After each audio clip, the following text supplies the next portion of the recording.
Good morning बच्चों। आज हम वसंत किताब से अगला अध्याय पढ़ेंगे, जब सिनेमा ने बोलना सीखा। पाठ का नाम है जब सिनेमा ने बोलना सीखा।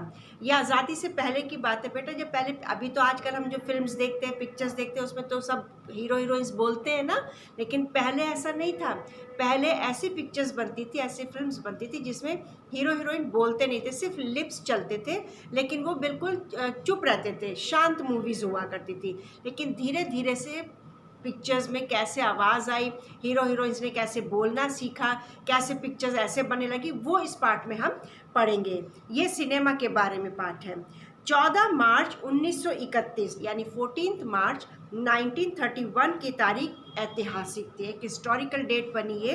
क्यों बनी? क्योंकि इस दिन भारत की पहली बोलती फिल्म रिलीज़ हुई थी जिसका नाम था आलम आरा। पहली फिल्म रिलीज़ हुई थी जिसमें हीरो हीरोइंस बातचीत कर रहे थे, आवाज़ सुनाई दे रही थी दर्शकों को, और उस फिल्म का नाम था आलम आरा, जो 14 मार्च 1931 को रिलीज़ हुई। और ये डेट आज तक सिनेमा जगत में एक इतिहास के रूप में जानी जाती है।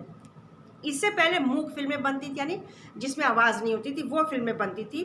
पहली बोलती फिल्म आलम आरा को बनाने वाले जो डायरेक्टर थे, फिल्म निर्देशक जो थे, वो थे अर्देशीर एम ईरानी। अर्देशीर एम ईरानी इसके डायरेक्टर थे, जिन्होंने ये फिल्म बनाई थी।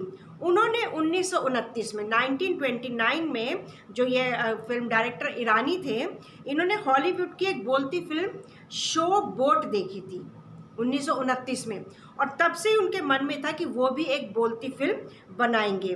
उन्होंने पारसी रंगमंच के एक लोकप्रिय नाटक को आधार बनाकर पटकथा लिया, यानी इसकी स्टोरी जो लिखी गई थी आलम आरा फिल्म की, वो एक पारसी नाटक था, उसके ऊपर इसकी कहानी लिखी गई थी। उनके पास कोई संवाद लेखक, गीतकार और संगीतकार नहीं था, सिर्फ डायरेक्टर थे उनके पास। जैसे आजकल तो फिल्म में म्यूज़िक डायरेक्टर भी होते हैं, सिंगर्स होते हैं, प्रोड्यूसर्स होते हैं। उस वक्त उनके पास ऐसा कोई भी नहीं था जो इसके डायलॉग लिख सके, या इसकी कहानी लिख सके, या इसके गीत लिख सके, या कोई सिंगर हो, ऐसा कोई नहीं था उनके पास, ईरानी जो डायरेक्टर थे। अतः नाटक के कई गाने ज्यों के त्यों फिल्म में ले लिए गए, नए गाने नहीं बने। जो नाटक में गाने गाए जा रहे थे वही गाने ये डायरेक्टर ने अपनी पिक्चर में ले लिए। गानों की धुनें भी उन्होंने खुद बनाई, जो म्यूज़िक जो ट्यून दी गई वो भी डायरेक्टर साहब ने खुद बनाई।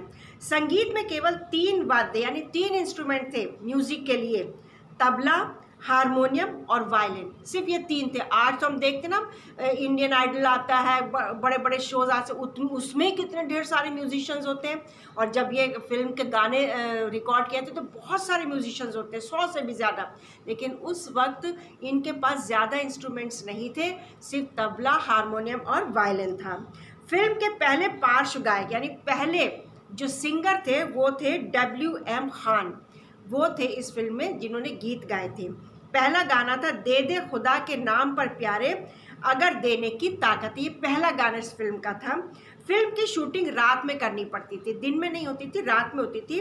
इसलिए कृत्रिम प्रकाश व्यवस्था करनी पड़ती थी, क्योंकि रात में शूटिंग होती थी तो बहुत ज़्यादा रोशनी का इंतज़ाम करना पड़ता था। और ईरानी कंपनी ने भारतीय सिनेमा के लिए 150 मूक और लगभग 100 बोलती फिल्में बनाई। और ये जो डायरेक्टर थे, बोलने से पहले ये मूक फिल्में बनाया करते थे, जिसमें चुप रहते हैं हीरो हीरोइंस, शांत मूवीज़। तकरीबन 150 मूवीज़ बनाई, और बोलने वाली इसी डायरेक्टर ने 100 के करीब पिक्चर्स बनाई। Alam Ara film Arabian nights जैसी फैंटेसी थी। अरेबियन नाइट्स दिखाते हैं, डांस वगैरह उसमें होता है, इस तरीके की एक मूवी थी। इसमें गीत, संगीत और नृत्य के अनोखे संयोजन थे। फिल्म की नायिका जुबैदा थी। इसकी हीरोइन जो थी उनका नाम था जुबैदा, और नायक थे विट्ठल। हीरोइन का नाम जुबैदा और जो हीरो थे उनका नाम था विट्ठल। वे इस दौर के सर्वाधिक पारिश्रमिक पाने वाले स्टार थे। और विट्ठल जो थे, जो हीरो थे, वो उस दौर के सबसे ज़्यादा पैसा लेने वाले हीरो थे। विट्ठल को उर्दू बोलने में मुश्किल आती, क्योंकि विट्ठल जो थे वो उर्दू ज़बान नहीं जानते थे, वो कोई और भाषा बोलते थे, मराठी भाषा, तो उनको उर्दू के लफ्ज़ बोलने में बड़ी मुश्किल आ रही थी। अतः उनकी जगह महबूब को नायक बनाया गया, तो दूसरा हीरो लिया गया और उसका नाम था महबूब, और विट्ठल को हटा दिया गया। इस पर विट्ठल ने मुकदमा कर दिया। पहले तो विट्ठल को लिया गया, लेकिन जब विट्ठल को लिया तो वो उर्दू नहीं बोल पा रहे थे, उर्दू के लफ्ज़ नहीं बोल पा रहे थे, तो उनको हटाकर एक दूसरे हीरो को ले लिया जिसका नाम महबूब था। तो विट्ठल को बहुत बुरा लगा, तो उन्होंने क्या किया, मुकदमा यानी कोर्ट में एक केस कर दिया। उनका मुकदमा मोहम्मद अली जिन्ना ने लड़ा। उस वक्त के बहुत बड़े वकील थे, जो बाद में पाकिस्तान के, जब पाकिस्तान हिंदुस्तान बना था तो जिन्ना उनके साथ गए थे। वहाँ पर उन्होंने, मोहम्मद अली जिन्ना ने इनका केस लड़ा था विट्ठल का। उनके कारण विट्ठल मुकदमा जीत गए और पहली बोलती फिल्म के नायक बने।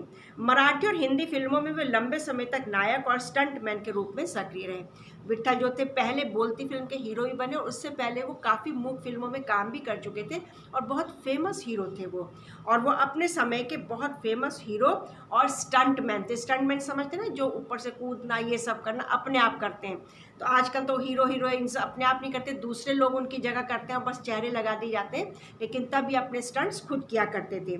आलम आरा में सोहराब मोदी, पृथ्वीराज कपूर, याकूब और जगदीश सेठी जैसे अभिनेता और भी इस पिक्चर में काम कर रहे थे। यह फिल्म 14 मार्च 1931 को मुंबई के मैजेस्टिक सिनेमा में पहली बार रिलीज की गई।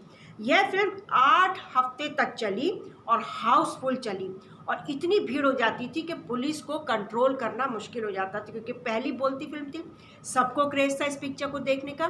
तो पिक्चर हॉल के बाहर भी इतनी भीड़ लग जाती थी कि पुलिस को कंट्रोल करना बहुत मुश्किल होता था और लंबी लाइनें लगा करती थी।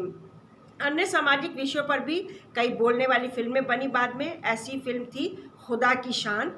इसका एक पात्र महात्मा गांधी जैसा था, अतः ब्रिटिश सरकार को ये चुभा फिर अच्छा नहीं लगा।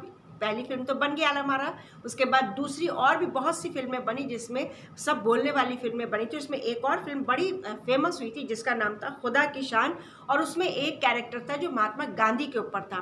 तो जब ये फिल्म रिलीज़ हुई तो अंग्रेज़ों को वो चीज़ अच्छी नहीं लगी। बोलती फिल्मों में संवाद बोलने के लिए पढ़े लिखे कलाकारों की आवश्यकता हुई।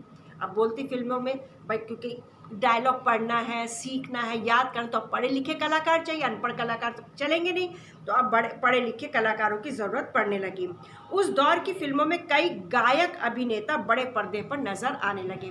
तो जो सिंगर्स थे वो भी अब हीरो बन गए और पर्दों पर नज़र आने लगे। अभिनेताओं और अभिनेत्रियों की लोकप्रियता का असर दर्शकों पर खूब पड़ा। उस दौर से लेकर फिर आज तक अभिनेता और अभिनेत्री बहुत फेमस होने लगे। माधुरी फिल्म की नायिका सुलोचना का हेयर स्टाइल उस दौर की औरतों में खूब लोकप्रिय हुआ। उसके बाद एक और पिक्चर आई माधुरी नाम की, और उसकी हीरोइन थी सुलोचना। तो उनका जो हेयर स्टाइल था, जो उनको बाल उनके जो बनाए गए थे, वो समय बहुत फेमस हुआ लेडीज़ में। आलम आरा को भारत के अलावा श्रीलंका, बर्मा और पश्चिम एशिया द्वारा भी पसंद किया गया। यानी आलम आरा जो पहली फिल्म बनी थी वो सिर्फ हमारे इंडिया में रिलीज़ नहीं हुई, बल्कि दूसरे देशों में भी, जैसे श्रीलंका, बर्मा और पश्चिम एशिया में भी बहुत फेमस हुई। बहुत लोगों ने सराहा और बहुत लोगों ने इसको देखा। तो इस तरीके से आज जो हम फिल्म देखते हैं हमें तो लगता है कि भाई आसानी से फिल्म बन जाती है, हीरो हीरोइंस बात कर रहे हैं, सब कुछ हो रहा है, लेकिन पहले ऐसा नहीं था। जब पहली बार ये फिल्म बनी तो काफ़ी मुश्किलों का सामना करना पड़ा, लेकिन हर मुश्किल को पार करते हुए डायरेक्टर ईरानी जो थे आगे बढ़ते चले गए।